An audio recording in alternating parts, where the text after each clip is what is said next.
Welcome back, YouTube. This is Buster here with another video. Today I'm going to be sharing with you more Dragon Quest Metallic Monster Gallery miniatures that I added to my collection. Let me tell you, this particular video is going to contain some of my absolute favorite miniature pickups yet, because they are absolutely amazing for the most part. There are a few I have issues with. But enough about that, let's hop into the meat and potatoes. First up, we have the blue variant of the Killing Machine. Absolutely beautiful miniature. Look at this guy. I love the sword in his right hand, the crossbow in his left, the quiver containing the bolts for the crossbow on his back, and just the blue, the like light blue, dark blue, purple scheme going on with this guy just looks really, really sleek. And of course, that center red eye is the most iconic part of this miniature.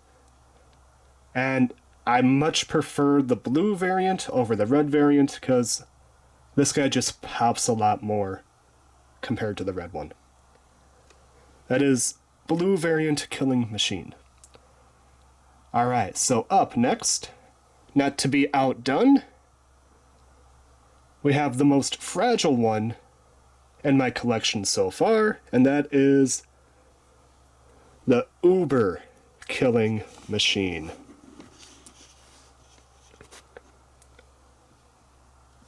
A lot going on with this guy. This guy is large and in charge, probably the largest miniature to be released in this line that I own. He's holding a giant spiked mace in his right hand, a giant curved blade in his left.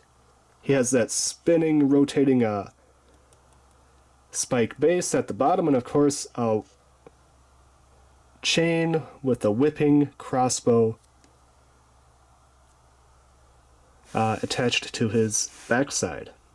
Absolutely fantastic looking miniature, but also incredibly fragile. I'm afraid that if I were to drop this one would be the most likely to break, because I don't think that stud is very sturdy for a large miniature such as this, and those arms are very tiny and could easily pop off or separate. Speaking of separation, I don't know if this is the way it's supposed to be, if they're all like this, but the arm just kind of wiggles off, the one that has the mace. I don't know if that's intentionally done that way, or if mine just did not come with enough glue or epoxy to hold it in place. Either way, absolute beast of a miniature. I love it a lot. And definitely happy to have it as part of my collection.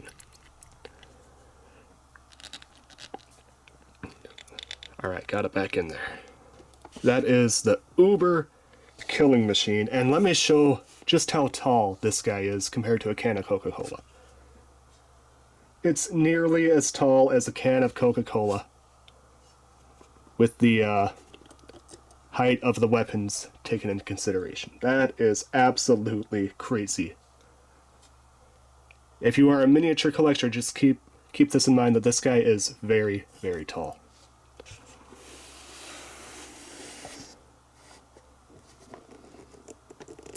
There we go. Just wiggle out a little bit. So, for the next one, we're going to take a look at either the Wandering or Restless armor, depending on what you prefer to call it. It is the silver variant, and let me tell you, this guy is so cool. Just look at him. Being mostly silver with some gold trim, and of course that red hairpiece at the top. He is super reflective, especially his shield, and you will see that when I get to it. Love the giant sword. And let me tell you, this guy could be used perfectly as a large to extra large size miniature in the Dungeons and Dragons line. This guy would be perfect for that. Just take a look at how reflective that shield is. Crazy.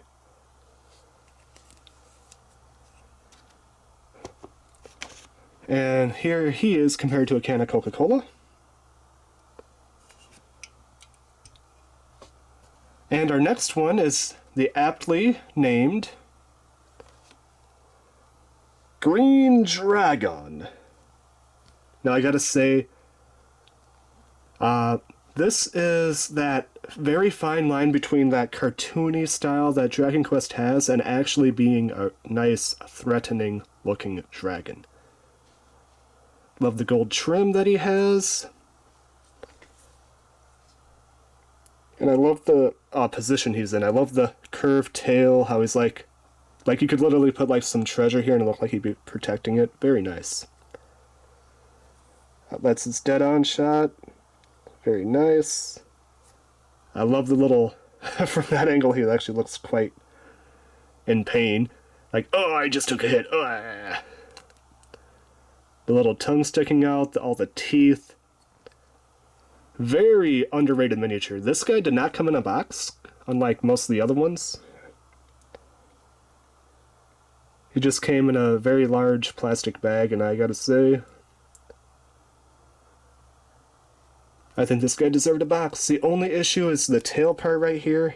If you look at it from this angle, it really does look like it's just kind of attached to where, when you look at it from the other angle, that seam is right on the curve of the tail, so it's really well hidden on this side.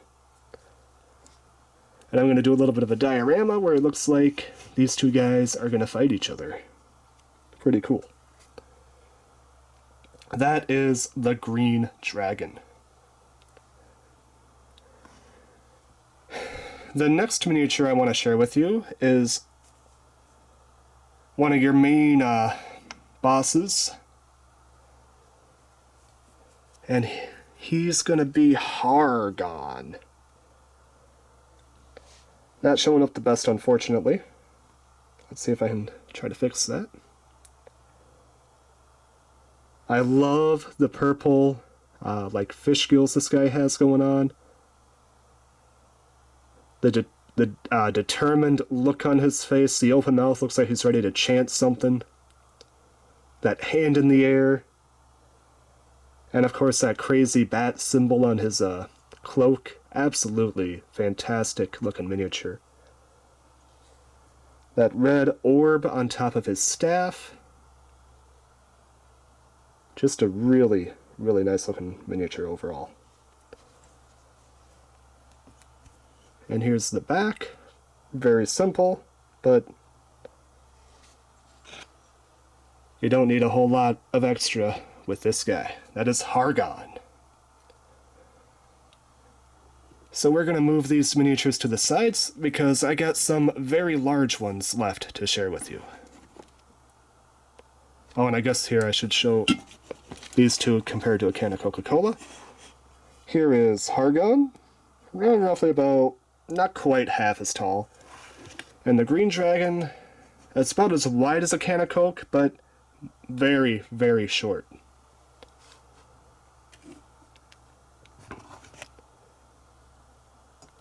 And of course I shared with you what Uber Killing Machine looks like. Almost as tall as the can itself. That is absolutely crazy.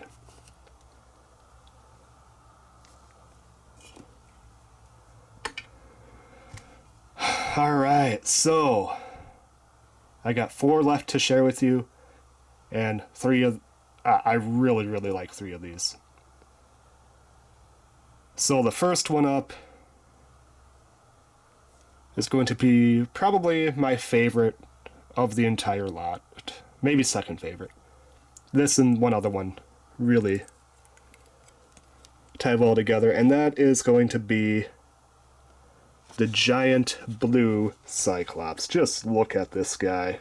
I love everything about this miniature. First off, you have, of course, the giant's eye.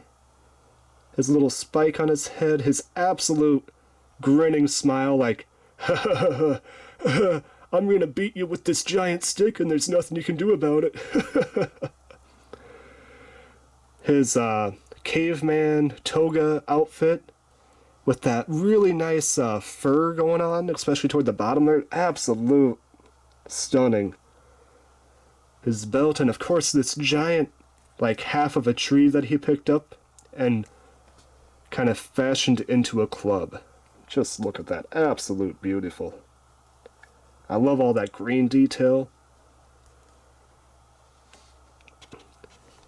Just an absolute monster beauty of a miniature.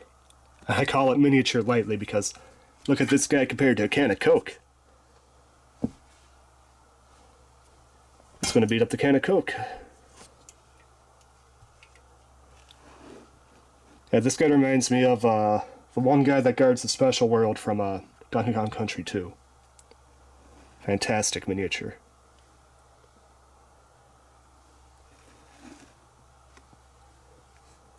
This guy, if I had to get rid of all but like one or two miniatures, this guy would probably be one that I would save. For Dragon Quest, I should specify. And then, up next, we have probably the one that I'm most disappointed with how much of an iconic enemy this is. And that's going to be the Hefty Dragon Lord. Look at this guy. Large and in charge. Taller than the blue Cyclops. Very, very hefty. Love the gold going up his stomach there. The purple on the sides. Not quite threatening. Purple's not a super threatening color. However, it is a royal color and it is meant to be like a finality final color. Love the little wings that he has, which are probably once again too small to actually contain any flight for a monster of this size. But that stare, absolutely iconic. And you're going to understand why I'm very disappointed with this miniature when I turn it around a little bit. Ugh! Oh, look at that disproportion between where the yellow part of the stomach go up and where the head go up there. Oh, that just... If you look at it this way, it looks like somebody actually attached the head wrong. It does not look good, unfortunately. Looks great. If you look at it from this way and just display it that way, it looks iconic, super perfect like it should. But if you happen to turn it this way, oh, doesn't look good at all. And I understand, in the original game, it's 2D model. You never really see him looking at you this way. So yeah, you actually never see the whole effect. You don't see the whole dragon at the same time. However, I just wish that they would have tried to fix that on this particular view, or on this particular figure. It just doesn't look good when viewed from the other angle. Plus, you could really tell at this part where the head attaches to the body from this angle, and it just doesn't look good, unfortunately. And of course, the tail is also pretty easily told where it attaches, which is an ongoing issue with these, but you know, it's with the reflective nature, it's going to be really, really hard to hide details like that. But yeah, I have mixed reviews on this guy. This way, absolutely amazing, iconic Dragon Lord monster from the original game. This way, unfortunately, just looks ugly as a miniature, so make sure to display him this way if you're putting him on your shelf. Probably like right against the back, that's why people have a hard time seeing him from the other angles. And then up next, well, probably one of the most funniest names out of the entire Dragon Quest series. It's hefty. It's big. It is my Ballzack. That is this character's name, the Ballzack. Goofy, yet funny. Of course, we have the giant wooden stick that he likes to carry to beat his enemies down with. The spikes on his head look absolutely fantastic. For how small this guy is, he's actually really dense and heavy. And I love how he has wings that are way too small to carry him, but he has absolute built muscles on his back. And I gotta say, the seam for this guy's tail is really, really well hidden, so I do like that fact. It might not even be hidden. Nope, there it is. But yeah, it's really well hidden with the folds of the actual character itself. Really well done miniature. Just a great looking miniature. That is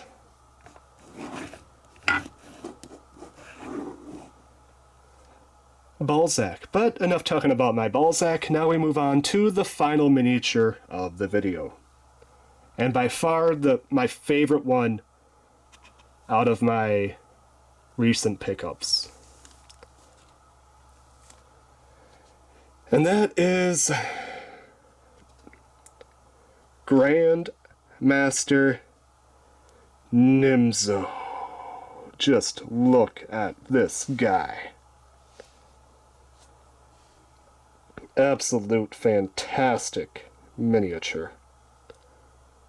This is one I would be proud to use as like a end boss to a Dungeons and Dragons campaign. Just a truly menacing demon that you don't want to run into in any way, shape, or form. Unless you're trying to save the world, of course.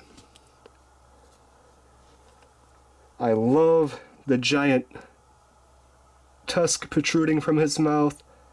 That crown that looks like he stole it straight from the Statue of Liberty. His eyes that are absolutely staring into your soul. Probably is trying to steal it. His mouth, which looks like it could shred an entire metal car with ease. That void of nothingness in his stomach to like a bottomless pit. That tail that'll skewer you 3 ways to Sunday. And just that red overall demonic color with the purple wings just really, really offset this miniature really, really well. I absolutely think this is the best one in my collection so far, right next to the giant blue Cyclops. Absolutely fantastic miniature. So, with that is my most recent pickup of Dragon Quest Metallic Monster Gallery miniatures. There are a few more that became available as re-releases that I want to pick up. One in particular is the 5-headed dragon. I really want to pick up that guy. He looks super cool. And I am hoping that one day they re-release the Mimic miniature, because I would buy that in a heartbeat. Because I do not want to pay secondary prices for that, which is like going for $100+ right now. And one final thing to share with you, just to kind of give it a finality to this video.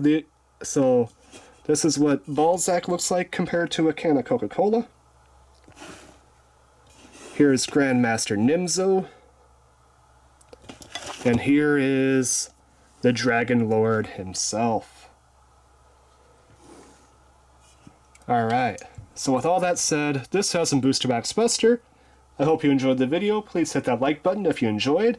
Hit that subscribe button if you want to see future content like this. And as always, I hope to see you next time. Until then, I guess I'm Booster Box Buster. Yeah, I just checked I am. And I'm signing out. Peace.